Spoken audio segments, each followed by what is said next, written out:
Hi, and welcome to this week's mini episode of That Brooklyn Film Show. In this mini episode, we're going to be reviewing the new HBO show, Lovecraft Country, and we will continue on with these mini episodes for the duration of Lovecraft Country.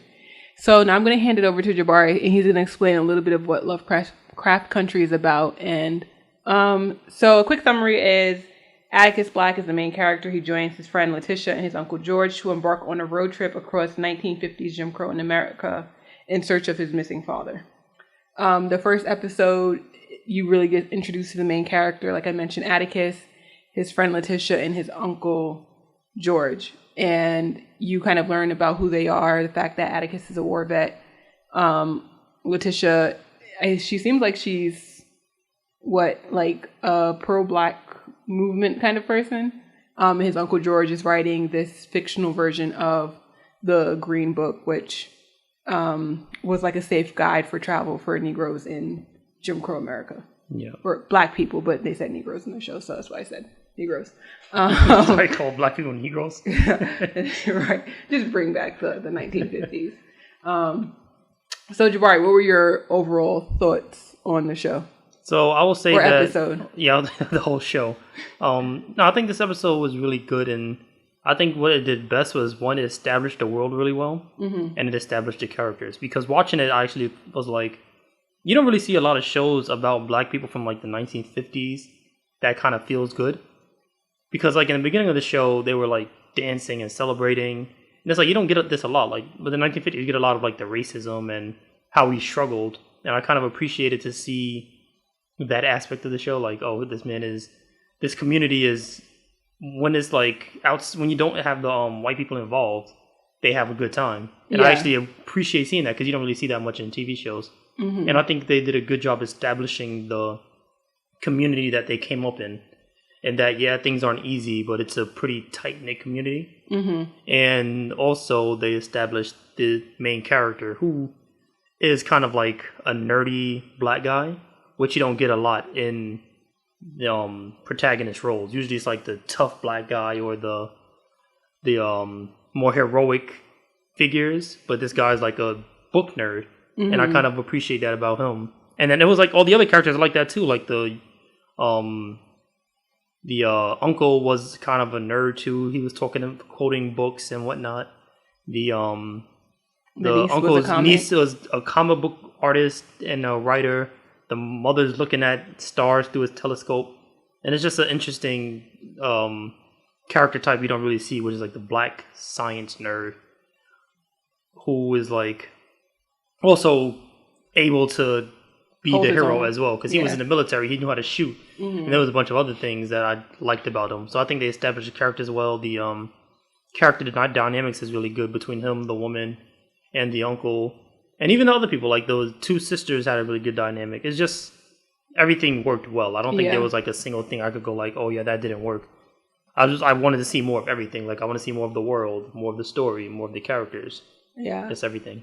I agree with all of that. I think that it did a good job establishing the world that you're in the show, the characters, and it sets up the central mystery well enough that you're interested in going forward. And then seeing like the preview for what's coming up in the show, it's like, wait, that didn't seem like what the trailers were. The house and everything, I was not expecting that. Yeah, I thought it would be like in the woods the whole movie, or something like a bunch of monsters trying to eat them. But it looks really like it'll be really intriguing to go further in, and then just the fact that it's even called Lovecraft Country, with Lovecraft being like this huge racist, and them, they right in the beginning of the show they mention that they don't try and hide away from the fact that and I know it's based off of a book by a black author, so I haven't read that, but I know that in the book they touch on it too. I think one thing that was interesting is because when I watched the trailers, I was expecting it to take place in the South, because I think everything racist takes place in the South, which isn't true at all. But that's like the expectation. That's what they put in. That's what they put in your head. Every racist movie is like in Alabama, but this one is Massachusetts. This is Massachusetts, and it's still like a sundown equally town. Racist, It's back in the 1950s. Yeah, it was just as racist. Maybe they didn't have segregation as blatantly, as the South, but it was still very racist in those places. So it's just interesting that it does take place there as opposed to again, like, you know, Alabama or Mississippi or something more stereotypical in that nature. So, what were you going to say? I was going to start talking about like specific things about. Yeah, I was actually going to ask, what was your favorite scene in the episode? I think it might have been.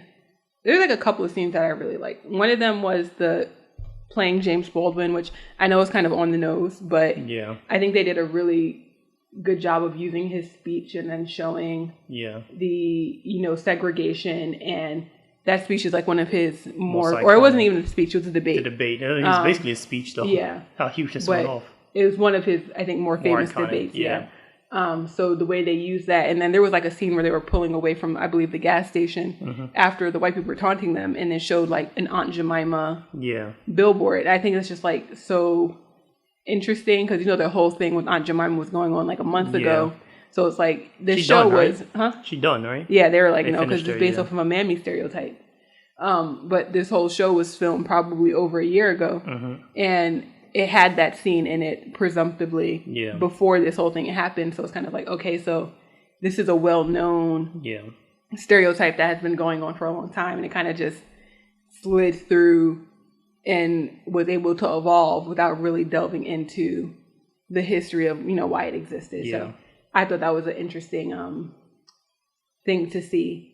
And then I think in the end where you finally get introduced to the monsters. I'm assuming if you're listening to this, you watched the episode. Yeah, there's no spoilers in the episodes. Yeah, so the fact that you get introduced to the monsters where you're like, one, like the racists are kind of monsters throughout the episode, but this is like a part where they're really being monstrous towards them. They're holding guns to their head. They're accusing them of a crime they didn't commit. They just chased them out of the town only to arrest them anyways because they're black and they exist, and one of them is too uppity for them. Yeah. So it's like, okay, you have these fictional monsters or these, you know, monsters that are like people, and then you have like, fictional monsters that come story-based monsters and attack in the dark. So I just thought that was like an interesting contrast at the end. So that was probably like my two favorite scenes. Yeah, I was gonna say that my favorite scene is the one where they were I guess they were being chased in a car because they had to go down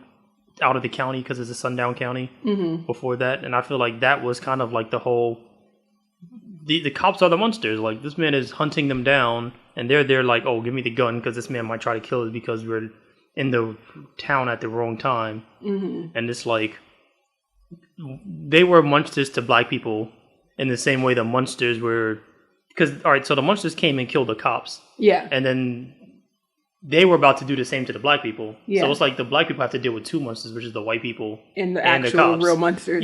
But the sad part is that in real life, the monsters were the white people at the time.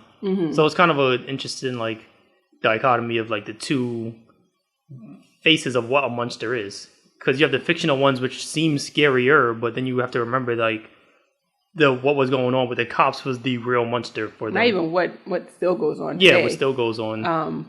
But even more so back then, just the fact that there was like another scene at the beginning where they were sitting in a restaurant and they weren't going to get served, but they didn't tell them that, so they let them sit there. The restaurant they burnt down and try to cover up. Because it was burnt down because it served black people. And just seeing the fact that they were chased out of another town, you know, for being black, it's like they were shot out there too. Where can you exist in the world that's so hostile to you because of something? One thing I do wonder is how they're going to continue to play the racial aspect now that they're in they're in Lovecraft Country now, right? Yeah, how are they going to keep playing that aspect when they're not? Well, I guess when they're in a fictional world now. Like, does racism still exist within the walls of Lovecraft Country? I think it's going to, because if you saw everyone in there was white. They were white, and he did say something like in the trailer, he was like, oh, just because you're different than everyone doesn't mean you belong. Something like that. Remember that? Yeah. And he said that, and then, like, if you notice, both of the people who were a part of that were younger were, like, blonde-haired, blue-eyed, like Hitler youth kind of looking, you know, people. So I think it's, or Aryan, I think that's what, technically. So I think that's going to play a factor that he doesn't belong there. I don't know if his mother is going to be, but, or maybe she is black. I don't know. They didn't show his mother. His mother could be white. I think she might be black. I mean, this is just a prediction, but I think the fact that he said just because you're like look different doesn't mean you don't belong here.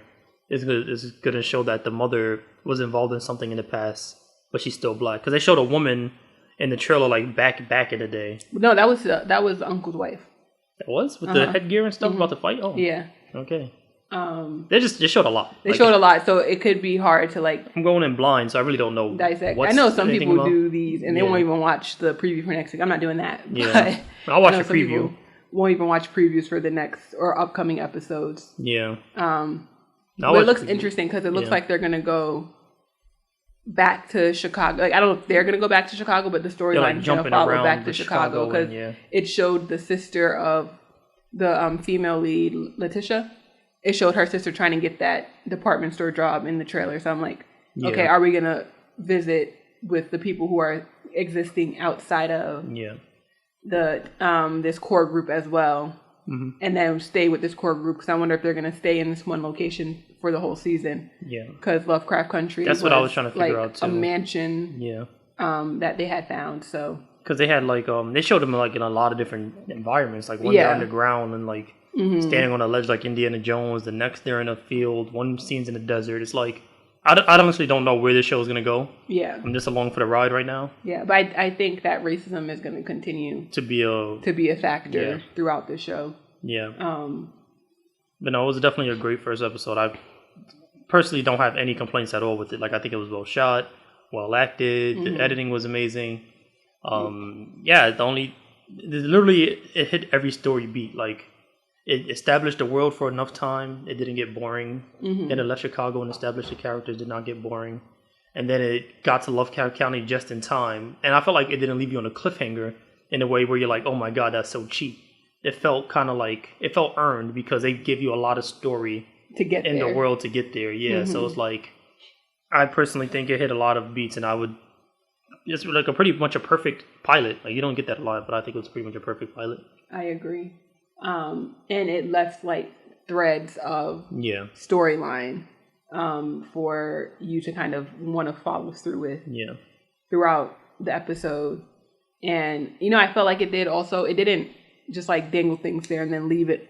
I mean, things are still unsolved obviously, but like with the whole thing with the father's car or the car that was following him, you see what that is very quickly. It's not like one of those 10 episodes later. Some shows might have done that. Like 10 episodes later you're going to see who's finally in the car or what's following them. Yeah. Like they might have even gone to Lovecraft County in some shows, so like episode 5. Yeah, I think I like that they got there episode 1. One of the bigger mysteries, I think, besides what happened to his father, is the fact that he called someone in South Korea. Oh, yeah. I forgot about that. And they said something to him like, oh, I told you to go, you actually went back or something like that. So I feel like that's something that's going to come back into play towards or further into the season. Yeah.